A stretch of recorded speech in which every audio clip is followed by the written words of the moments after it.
और इतनी मुश्किल से ये महापुराण की कथा मिलती है।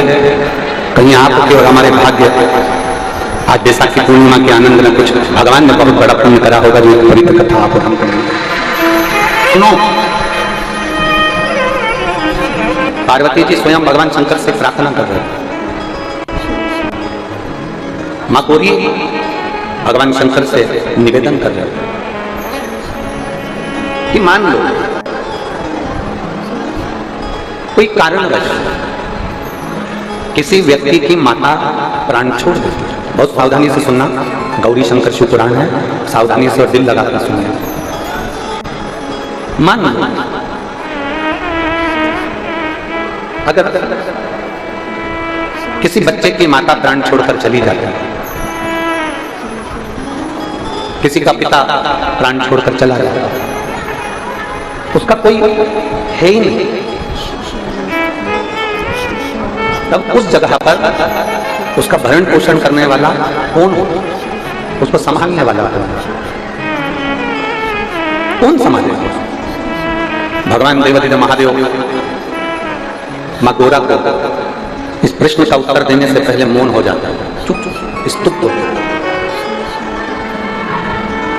और शिव जी एकदम मौन हो गए, शंकर भगवान एकदम स्तुप्त हो गए। मौन होकर मेरे देवादिदेव महादेव बैठ गए। कुछ क्षण के बाद भगवान शंकर ने माता पार्वती जी से कहा, पार्वती चलो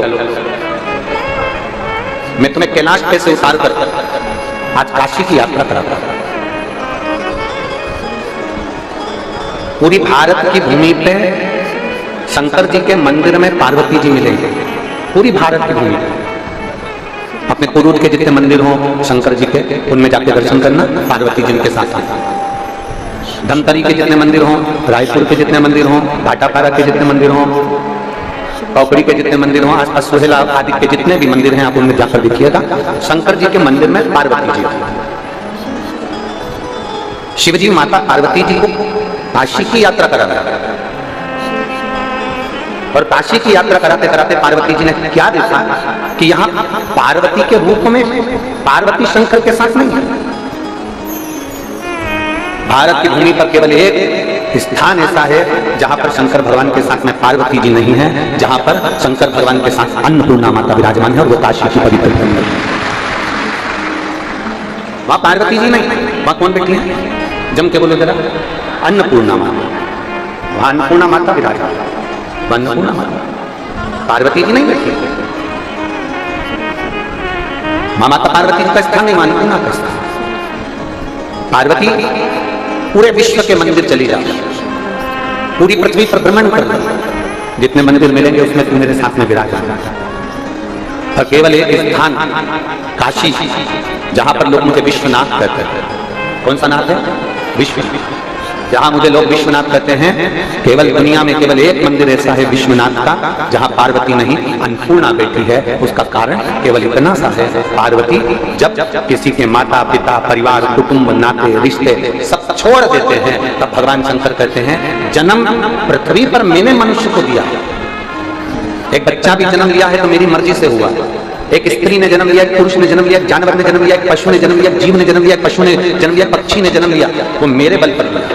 तो भगवान शंकर कहते हैं मुझे लोग विश्वनाथ कहते हैं। विश्वनाथ का मतलब है कि विश्व में जन्म लेने वाला कोई अनाथ नहीं होता, उसका नाथ शंकर होता, उसका नाथ शिव होता, उसका नाथ उगरदानी होता। पार्वती यहां पर आप पार्वती बनकर नहीं बैठे। पार्वती आप यहां पर क्या बनकर बैठी हो? जम के बोलो जरा, अन्नपूर्णा। यहाँ आप पार्वती बनकर नहीं बैठी, आप यहाँ अन्नपूर्णा बनकर बैठी। अन्नपूर्णा का मतलब होता है कि संसार में मनुष्य भूखा उठता जरूर है, पर अन्नपूर्णा तू मेरे साथ विश्वनाथ के पास में बैठी है, इसलिए संसार का कोई मनुष्य भूखा सोता नहीं है। तो भूखा नहीं सोए, भूखा तो सो ही नहीं सकता।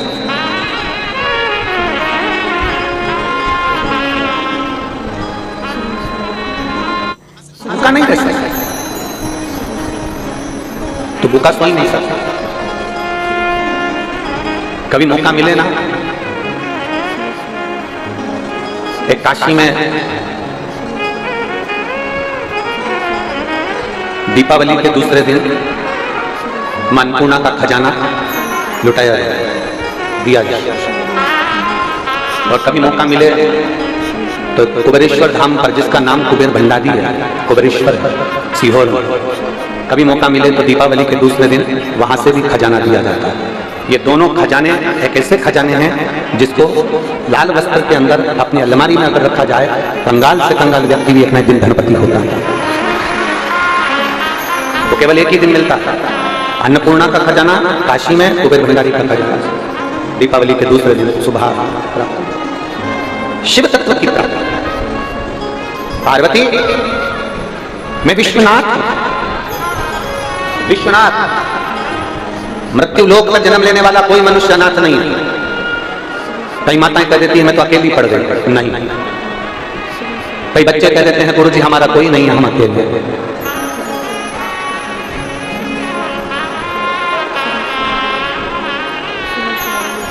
कई जगह पर लिखा रहता है अनाथालय, सही जगह पर लिख देते हैं लोग अनाथालय, पर हम हाथ जोड़कर निवेदन करते हैं अनाथालय लिखने की जगह लिखो कि विश्वनाथ का घर, अनाथालय नहीं है। यहाँ पर आप पालन कर रहे हो ना बच्चे का, यहाँ बच्चे का पोषण कर रहे हो, पालन कर रहे हो, तो वह अनाथ कैसे हो सकता है?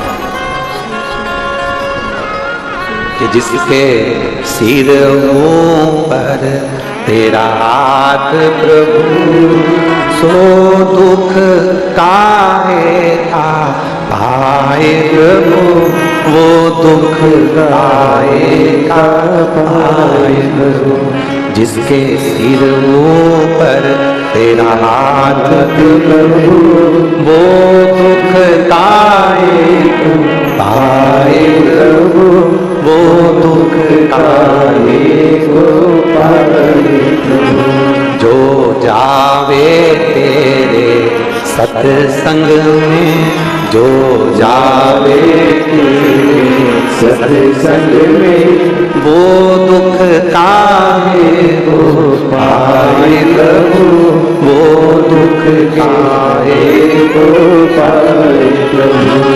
जिसके सिर पर तेरा हाथ प्रभु, वो दुख काहे को पाए प्रभु, वो दुख काहे को पाए प्रभु। जो लेता तेरा नाम प्रभु, जो लेता तेरा नाम प्रभु, ओ दुख काहे को पाए प्रभु, वो दुख काहे को पाए प्रभु। जिसके सिर पर तेरा हाथ प्रभु, वो दुख काहे को पाए प्रभु, वो दुख काहे को पाए। जिसके सिर पर तेरा हाथ, जिसके सिर ऊपर तू बैठा है, जिसके मस्तक पर तेरा हाथ रखा हुआ, वो तो कैसे खा सकता है? मेरी जीजियों, मेरे जीजाओं, मेरी बेटियों, मेरे बेटाओं, मेरी माताओं, मेरे भाई, मेरे बंधु जान, फ्रिज के अंदर मिठाई रख दो सड़ेगी क्या? फ्रिज के अंदर दूध रख दो सड़ेगा क्या? मलाई रख दो सड़ेगा? श्रीखंड रख दो सड़ेगा? सब्जी रखा सड़ेगा? नहीं। फ्रिज के अंदर रखा है तो नहीं सड़ेगा, फ्रिज के बाहर होगा तो इतनी तेज गर्मी पड़ रही है वो सड़ा जाएगा। उसी तरह ये शिव महापुराण का पंडाल नहीं है, ये फ्रिज है, इसके अंदर जो आकर बैठ जाता है वो संसार में सड़ता नहीं है।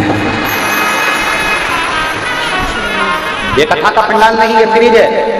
इस फ्रिज में जो आकर बैठ गया वो संसार में नहीं सड़ेगा। नहीं तो गर्मी बहुत पड़ रही है अहंकार की, गर्मी बहुत पड़ रही लोभ की, गर्मी बहुत पड़ रही वासना की, तृष्णा की, आसक्ति की, अहंता की, झूठ की, प्रपंच की, ये गर्मी पड़ रही है। ये गर्मी इस आत्मा को सड़ा देगी। इसलिए इस शरीर को, इस मन को शिव की कथा में जरूर लेकर शंकर के पंडाल में जाकर बैठो।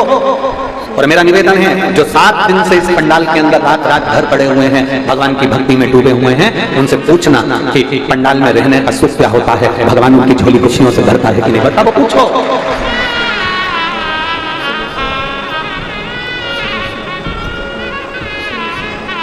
हमसे अगर कोई जजमान बात करता है और हमसे पूछता है कि गुरुजी शिव महापुराण का सबसे ज्यादा फल कब मिलता है, हम उनसे कहते हैं अपना धन, अपनी चेन, मंगलसूत्र, मोबाइल, पर्स सब घर छोड़ो।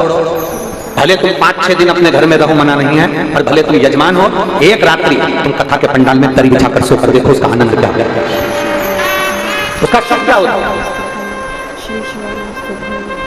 श्रीमद् भागवत में तो लिखा हुआ है, भागवत के नियम में, कि दरी बिछाकर सोना चाहिए, एक समय फलाहार, एक समय भोजन करना चाहिए, फिर ऐसा करना चाहिए। श्रीमद् भागवत में बहुत सारे नियम बताए हैं। शिव महापुराण का कोई नियम नहीं है। शिव महापुराण का केवल एक नियम है कि जिस मन से, जिस भाव से, जिस दिल से आप शंकर के भक्त की सेवा कर सकते हो, उस भाव से करो। और शिव महापुराण की कथा को पंडाल में रहकर एक रात्रि विश्राम कर, एक रात्रि विश्राम क्यों? शिव महापुराण की कथा कहती है, काशी में एक रात्रि रुकोगे, सोमनाथ में एक रात्रि रुकोगे, महाकाल में एक रात्रि रुकोगे, ओंकारेश्वर में एक रात्रि रुकोगे, कभी तुम 12 ज्योतिर्लिंग की कथा सुनना, उसमें वर्णन आता है कि प्रत्येक ज्योतिर्लिंग में एक रात्रि जरूर रुकना चाहिए। और शिव महापुराण में लिखा वेदव्यास जी ने, अगर 12 ज्योतिर्लिंग में आप एक रात्रि नहीं रुक सकते तो शिव महापुराण के पंडाल में एक रात्रि रुकना चाहिए,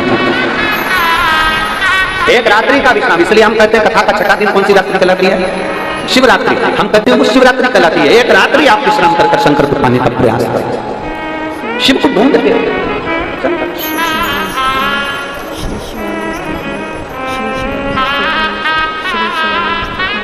हमारे देवादिदेव महादेव को ढूंढने का प्रयास करें। पार्वती, बच्चे कह देते हैं हमारा कोई नहीं है, माता कह देती है हमारा कोई नहीं है, पुरुष कह देते हैं हमारा कोई नहीं है, दुख की घड़ी आती है तब लोग कह देते हैं हमारा कोई नहीं है। शिव महापुराण की कथा कहती है, माता के गर्भ से जब जन्म लिया था ना, जुड़वा बच्चे भी होते हैं ना, तो उसमें भी 2-5 मिनट का गेप हो जाता है। माँ के गर्भ से जब जन्म लिया था तो अकेले पैदा हुए थे, मरोगे तो भी अकेले जाओगे। इसलिए संसार में ये मत सोचना कि कौन अपना कौन पराया। जन्म शंकर जी कहते हैं मैंने दिया है, मृत्यु मैंने दी है, घर मैंने दिया, परिवार मैंने दिया, नाते रिश्ते मैंने दिए हैं। कोई चिंता मत कर, अंत समय में तेरे दुख की घड़ी में सब छोड़कर चले जाए। शंकर जी कहते हैं पर विश्वनाथ कभी छोड़कर नहीं जाए, विश्वनाथ कभी छोड़कर नहीं जाएगा, शिव कभी नहीं छोड़ेंगे, शंकर कभी तुम्हारा साथ नहीं छोड़ सकते। जो एक बार हाथ में जल पकड़कर महादेव को चढ़ा देता है, उस हाथ को महादेव पकड़ लेते हैं, फिर छोड़ते नहीं है। तुम भले मंदिर जाओ मत जाओ, तुम मंदिर जाना भी छोड़ दोगे ना तो विश्वनाथ तुम्हें नहीं छोड़ेगा, वो नहीं छोड़। हींग की डब्बी देखी है? अरे बोलो तो जम के, हींग की डब्बी खाली हो जाए उसको धो दो, साफ कर दो 25 बार, 50 बार, साबुन से धो, सरफ से धो, तुम्हारे पास में जो जो सामान हो सबसे धो लो। हींग की डब्बी को रगड़ रगड़ के धो लो, पूरा साफ कर दो, सर्फ से धो लो। 1 महीना, 2 महीना, 5 महीना, 10 महीने बाद फिर वो हींग की डब्बी को निकालना, उसकी हींग की डब्बी में हींग की खुशबू आती ही है। उसी तरह एक बार अगर मेरे महादेव को जल चढ़ा दिया तो ये हाथ महादेव तुम्हारे मरते दम तक नहीं छोड़ता है, वो खुशबू आती ही है। हींग की डब्बी को भले तुम 50 बार धो लो तो भी हींग की खुशबू आती है। जिसने महादेव को जल चढ़ा दिया वो महादेव का हो गया। फिर वो महादेव उसको भटकने नहीं देते, उसको त्राण नहीं देते। दुख आएगा हमारे कर्म के अनुसार, हम ये नहीं कहेंगे कि दुख नहीं आएगा। संसार में कोई ऐसा बाबा नहीं है, संसार में कोई ऐसा महाराज नहीं है, संसार में कोई ऐसा व्यक्ति नहीं है जो तुम्हारे दुख को कम कर दे, कोई नहीं है। संसार में दुख काटने वाला तो केवल एक है, वो देवाधिदेव महादेव है। सीहोर वाले महाराज में कोई सामर्थ्यता नहीं कि वो आपके दुख को काट दे। संसार का कोई बाबा, कोई महाराज तुम्हारे दुख को नहीं काट सकता, क्योंकि ललाट पर जो लिखा हुआ है पूर्व में जो तुम कर आए हो उसका भोग तो ये मनुष्य देह में तुम्हें भोगना ही पड़ेगा। तुम्हारा कर्म तुम्हें भोगना। गुरु की करनी गुरु बढ़ेगा, चेला की करनी चेला, उड़ जाएगा हंस अकेला। अपना अपना कर्म सबको भोगना। पेट तुम्हारा दुखता है तो पेट हमारा दुखता है, पाँव तुम्हारे दुखते हैं तो पाँव हमारे दुखते हैं। बस अंतर इतना है कि तुम दवाई खाओगे तुम्हारा पेट बंद होगा, हम दवाई खाएंगे हमारा पेट बंद होगा। उसी तरह हमारे पूर्व के किए हुए कर्म कोई दूसरा नहीं काट सकता। हम शंकर भगवान पे जल चढ़ा चढ़ाकर उनकी आराधना कर श्री शिवाय नमस्तुभ्यं कहकर कथा सुनकर अपने दुख को काट सकते हैं, अपने कर्म को काट सकते हैं। अपने दुख अपने को काटना है, कोई दूसरा नहीं काटेगा। अपने कर्म का भोग अपने को भोगना है, कोई दूसरा नहीं भोगेगा। सब अपने कर्म का भोग भोगेंगे। कबीरा बाबा तो कहते हैं कि गुरु की करनी गुरु बढ़ेगा, चेला की करनी चेला, और उड़ जाएगा हंस अकेला। सबको अपना कर्म भोगना है। इसलिए आपका दुख अलग है। संसार में हर व्यक्ति, तुम्हारी अड़ोसन पड़ोसन धड़ोसन जितनी बैठी है ना, सबसे पूछो, सबका दुख अलग है। किसी का पेट दुखे, किसी का पाँव दुखे, किसी का हाथ दुखे, किसी को ये परेशानी, किसी को बहू, किसी की सास, किसी का बेटा, किसी की बेटी, किसी का आसमान, किसी की धरती, किसी की पृथ्वी, किसी का आकाश, सबका दुख है। संसार में ऐसा कोई मनुष्य पैदा ही नहीं हुआ जिसको सुख नहीं। बस केवल तुलसी या संसार में भात भात के सब हैं, सबको दुख है, सबको कष्ट है। परंतु याद रखना, दुख सबको है। वो दुख तुम्हारी पड़ोसन भी नहीं काट सकती, वो दुख तुम्हारी सास भी नहीं काट सकती, वो दुख तुम्हारी बहू भी नहीं काट सकती। अपना दुख अपने को काटना है। और वो दुख कटेगा कैसे? शंकर भगवान के नाम स्मरण से, शिव जी को एक लोटा जल चढ़ाने से, शंकर की भक्ति करने से, शिव महापुराण की कथा सुनने से अपना दुख कटता। लोग कहते हैं ना कथा में जाने से क्या फायदा होता है, हम कहते हैं तुम चलकर तो जाओ। द्रौपदी पैदल चलकर एक संत के दरवाजे पर पहुंचे। संत ने संकल्प लिया था 108 अश्वमेध यज्ञ का फल दोगे तो मैं तुम्हारे यहाँ भोजन करूंगा। द्रौपदी ने जाकर कहा बाबा हमारे यहाँ भोजन करो।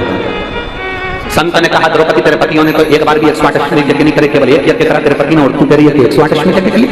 द्रौपदी कहती है बाबा जितने कदम चलकर मैं मंदिर तक जाती हूँ, जितने कदम चलकर मैं शिवालय तक जाती हूँ, जितने कदम चलकर मैं सत्संग तक जाती हूँ, जितने कदम चलकर शिव महापुराण तक जाती हूँ, जितने कदम चलकर संत के दरवाजे तक जाते हैं, उतने अश्वमेध यज्ञ हम अपने जीवन के कर लेते हैं। इसलिए आप मेरे यहाँ भोजन कर लेते हैं। कभी विचार करिए, आप इतनी संख्या में आते हो, लाखों की संख्या में आते हो, और लाखों की संख्या में आते हो। ये आपके पत्रों का जो ढेर लगा पड़ा हुआ, हम निकालेंगे इन पत्रों का प्रदर्शन कराएंगे। इतने पत्र प्रत्येक कथा में आते हैं। प्रत्येक कथा में ऐसी कोई कथा नहीं जिसमें पत्र नहीं आते। इन पत्रों को आप देखिए, और प्रत्येक कथा में ऐसे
ये प्रत्येक कथा के पत्र हैं जिनके कार्य होते हैं और लोग दिल से लिखकर भेजते हैं कि मेरे बाबा ने मेरी छोटी की।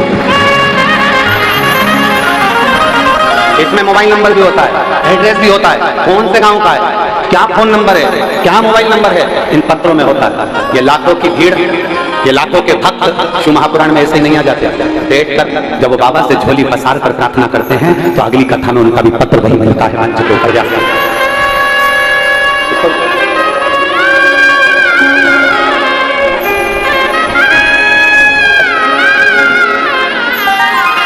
वो ओघर बनी है, त्रिकालदर्शी है, कैलाशी है, वो संभव है। तो पहचानना, उसको जानना बहुत कठिन है। मेरी कुरूद की जीजियों, श्रीधर परिवार, श्रीमती कमला देवी, श्री रतन जी शर्मा, श्री प्रकाश जी शर्मा और श्रीधर परिवार इस कथा को करवाया है।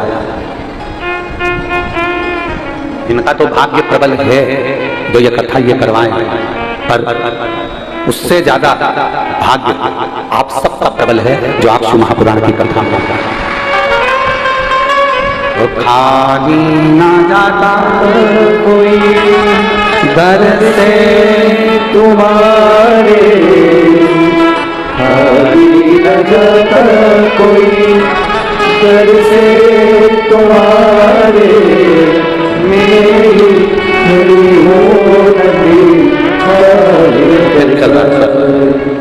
अपने लगा लो गिरा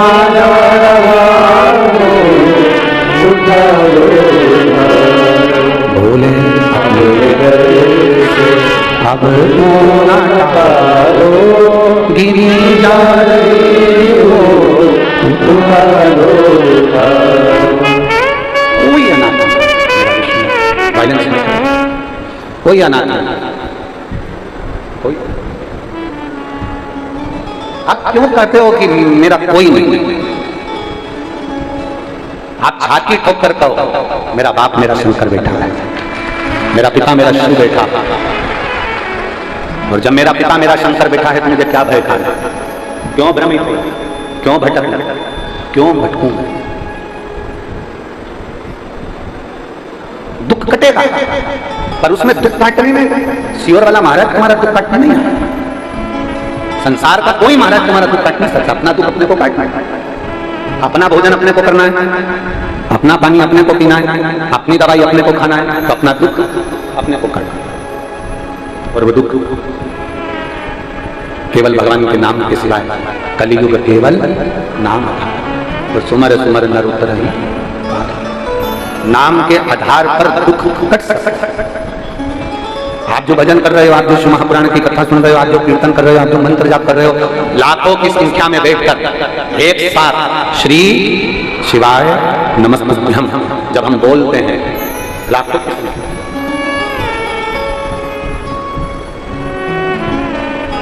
पूरी पृथ्वी पर केवल एक द्रौपदी थी, पूरी पृथ्वी पर। एक बार सत्यभामा जी ने रुक्मणी जी से कह दिया था, सत्यभामा जी ने रुक्मणी जी से कहा, रुक्मणी जी ये बताओ आखिर द्रौपदी का और कृष्ण का संबंध क्या है? ऐसा क्या संबंध कि द्रौपदी को दुख आता और कृष्ण दौड़कर चले जाते, द्रौपदी को तकलीफ आती और कृष्ण दौड़कर चले जाते? ये द्रौपदी और कृष्ण का संबंध क्या है? उस समय पर भगवान कृष्ण प्रकट होकर उन्होंने सत्यभामा जी से कहा, द्रौपदी मेरी बहन है, मेरे हाथ में चोट लगी थी तब उसने मुझे राखी बांधा था, वो मेरी बहन है, वो मेरी बहन है। कृष्ण चले गए, फिर सत्यभामा बहुत प्रश्न करे, सत्यभामा जी ने फिर प्रश्न करा, रुक्मिणी जी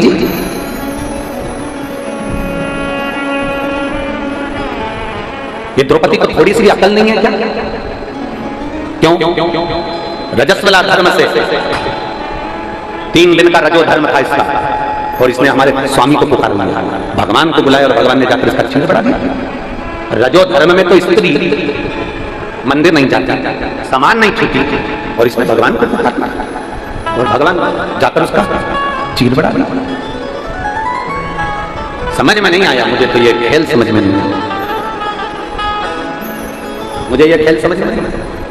भगवान कृष्ण फिर प्रकट हुए, भगवान कृष्ण ने कहा, सुनो सत्यभामा, शुद्ध हो अशुद्ध हो, किसी भी अवस्था में, स्वस्थ हो अस्वस्थ, घर में सो रहे हो कि पलंग पर सो रहे हो कि हॉस्पिटल में सो रहे हो, किस अवस्था में हो, परमात्मा भगवान कृष्ण कहते हैं, मैं ये नहीं देखता कि आप शुद्ध हो कि अशुद्ध हो, मैं तो ये देखता हूं कि आपने मुझे दिल से पुकारा है, और पुकारा है तो मुझे जाना है। चलो यहाँ इतनी मेरी जीजियां बैठी हैं और इतने मेरे जीजा और मेरे बेटा बेटी, मेरी माताएं भाई बैठी हैं, और जितने आस्था चैनल पर कथा सुन रहे हैं वो भी सुन रहे हैं, मैं उनसे भी पूछूं और आपसे भी पूछूं, आपके बच्चे ने, आप स्नान करके आए, आप नहा के आए, और बच्चे ने गंदगी कर दी, खूब रो रहा, गोदी में लोगी कि नहीं लोगी? अरे बोलो तो जम जाए, उसकी गंदगी साफ करोगी कि नहीं करोगी? कोई दूसरा आएगा साफ करने के लिए? बच्चा कितना भी रोते रहे, कोई साफ करने के लिए आएगा? छोटा सा बच्चा, तुम नहा के आई और छोटे से बच्चे ने अपनी गंदगी कर दी, उसने उसके कपड़े को बिगाड़ दिया, माई उसने कपड़ा उसको साफ करा और उसको कपड़ा दूसरा बदल दिया, कोई दूसरा नहीं। या तो माँ साफ करेगी या बाप साफ करेगा, पिता उसको संभाल लेगा, वो कहेगा तू जा, तू अभी स्नान करके आएंगे, जब पूजन कर ले और फिर कर ले, नहीं मैं साफ कर लूंगी।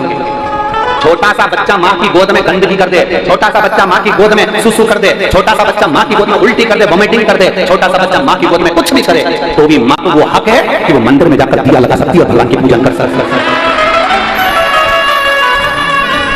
माँ को वो हक है, अपने बच्चे की गंदगी साफ करने वाली माँ मंदिर में जा सकती है, पूजन कर सकती है, आराधना कर सकती है।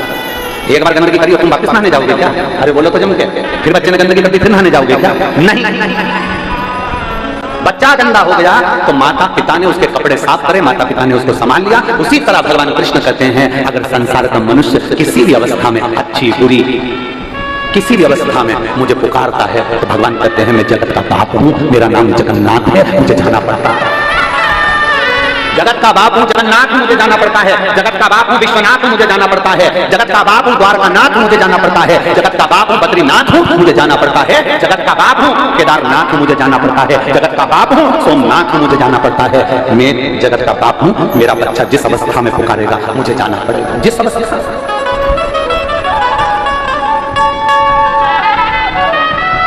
आप जिस अवस्था में पुकारोगे वो आएगा। सत्यभामा जी ने रुक्मिणी से फिर तीसरा प्रश्न पूछा, आखिर द्रौपदी ने ऐसा क्या? और एक बार मुझे द्रौपदी से मिलना। सत्यभामा जी जैसे ही बोली तो भगवान कृष्ण जा रहे थे। कृष्ण जाते जाते सत्यभामा जी ने पूछा, स्वामी कहाँ जा रहे हो? भगवान बोले द्रौपदी के घर। अब तो सत्यभामा को सत्यभामा जी रुक्मणी जी से बोली कुछ करो ना, मुझे द्रौपदी को देखना। रुक्मणी जी ने कहा स्वामी आप अगर द्रौपदी दीदी के घर जा रहे हो तो हमको भी ले चलो। भगवान ने कहा चल। रुक्मणी सत्यभामा को ले गए। द्रौपदी बाल सुखा रही थी, पाटी पाट रही थी, कंगा कर रही थी, रोटी बना रही थी। इतने में द्वारकाधीश ने कह दिया द्रौपदी तुम्हारी दो भाभी आई हैं, तुम ननंद हो, तुम्हारे बाल तुम्हारी भाभी बना देंगे।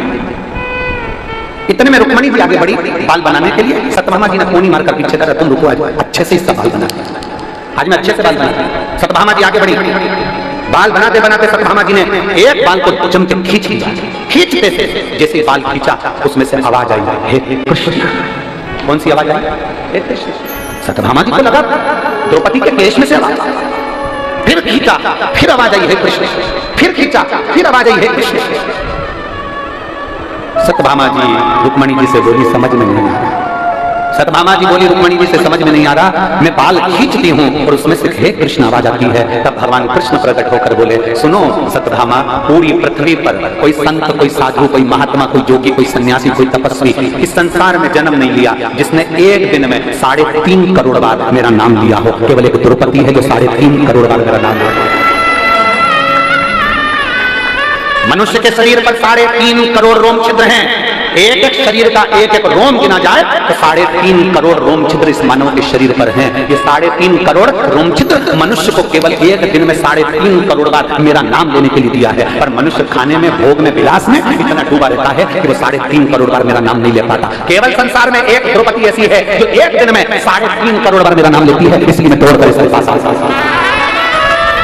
केवल एक द्रौपदी है जो 3.5 करोड़ बार मेरा नाम लेती है। सत्यभामा जी हाथ जोड़कर खड़ी हो गई, हम भी आपका 3.5 करोड़ बार नाम नहीं ले पाते, हमारे लिए कोई आज्ञा करो कि हमको 3.5 करोड़ बार नाम का फल प्राप्त हो जाए, ऐसे कुछ कृपा कर दो। भगवान कृष्ण ने कहा द्रौपदी सत्यभामा उसका केवल एक साधन है। शंकर भगवान माता सती को कुंभज ऋषियां कथा सुनाने ले गए थे। मेरे भोले बाबा अमरनाथ की गुफा में पार्वती को कथा सुनाने ले गए थे। अगर 3.5 करोड़ बार मंत्र का जाप का नाम का फल पाना है तो किसी शिव महापुराण की पंडाल में जाकर बैठ जाओ, जितने भक्त नाम लेंगे उसका सारा पुण्य आप और हम लोग प्राप्त होगा। 3.5 करोड़ बार आप इतने सारे भक्त मिलकर जब श्री शिवाय नमस्तुभ्यं कहते हो, ओम नमः शिवाय कहते हो, नमः शिवाय कहते हो, राम नाम बोलते हो, कृष्ण नाम बोलते हो, भगवान का नाम बोलते हो और भजन में ताली बजाते हो तो वो शब्द टूटता है। अब ये इतने लाख लोग, 10 लाख 8 लाख लोग एक साथ, अगर 10 लाख लोग एक बार में नाम बोलेंगे तो 10 लाख नाम तो हो गए, और 10 लाख लोगों ने 5 बार नाम बोला तो 50 लाख हो गए, और 50 लाख लोगों ने ताली बजाकर मंत्र का जाप करा तो वो शब्द टूटा। टूटने के बाद 3.5 करोड़ रोम छिद्र में समाहित हो जाता है। 3.5 करोड़ रोम छिद्र में समाहित होता है। लोग बोलते हैं कि शिव महापुराण की कथा में जाने से हमारा काम क्यों हो जाता है। शंकर जी की कथा में पहुंचे हमारी बीमारी कम हो गई, शंकर जी की कथा में पहुंचे हमारे घुटने सही हो गए, शंकर जी की कथा में पहुंचे हमारी पीठ सही हो गई, शंकर जी की कथा में पहुंचे हमारी बहू को बेटा हो गया, शंकर जी की कथा में पहुंचे तो हमारी बीमारियां ठीक हो गई। इसका कारण क्या होता है? उसका केवल एक कारण है कि शंकर की कथा में ये 3.5 करोड़ रोम छिद्र का शरीर भगवान के मंत्र जाप में डूबता है। जैसे तालाब में नहाओगे तो पूरे कपड़े भी गीले होंगे और शरीर भी गीला होगा, बाल भी गीले होंगे, उसी तरह शिव महापुराण की कथा में जाओगे तो ये पूरा शरीर भगवान की भक्ति में गीला हो जाता है और हमारा दुख समाप्त होता है। 21,600 श्वास प्रतिदिन निकल रही है, उस श्वास में शंकर का नाम लो। ये जितनी माताएं आई ना आपने से लिख के रख लेना, कई माताओं के पत्र अमलेश्वर महादेव, अमलेश्वर की कथा में हम खुद पढ़कर सुनाएंगे कि आपके पत्र यहाँ के पत्र है। अगर दिल से कथा सुनिए और विश्वास के साथ सुनिए, भरोसा कर सुनिए कि मुझे मेरे बाबा से मतलब है, मेरा बाबा मेरा काम करेगा, मतलब भरोसा पक्का है, मेरा भरोसा टूटने वाला नहीं है। मेरे बाबा दया। श्री शिवाय नमस्तुभ्यं साथियों, सादर जय श्री कृष्ण। साथियों, वीडियो में दी गई जानकारी अगर आपको उपयोगी लगे, लाभदायक लगे तो प्लीज़ वीडियो को लाइक कीजिएगा और ज़्यादा से ज़्यादा लोगों को शेयर कीजिएगा। और गुरुदेव द्वारा बताए गए शिव महापुराण के नए नए उपायों को जानने के लिए और गुरुदेव की कथा के रसों को ग्रहण करने के लिए मेरे चैनल को सब्सक्राइब कीजिएगा। मिलते हैं गुरुदेव की अगली कथा के साथ, तब तक के लिए अपना और अपनों का ख्याल रखिए। सादा जय श्री कृष्ण।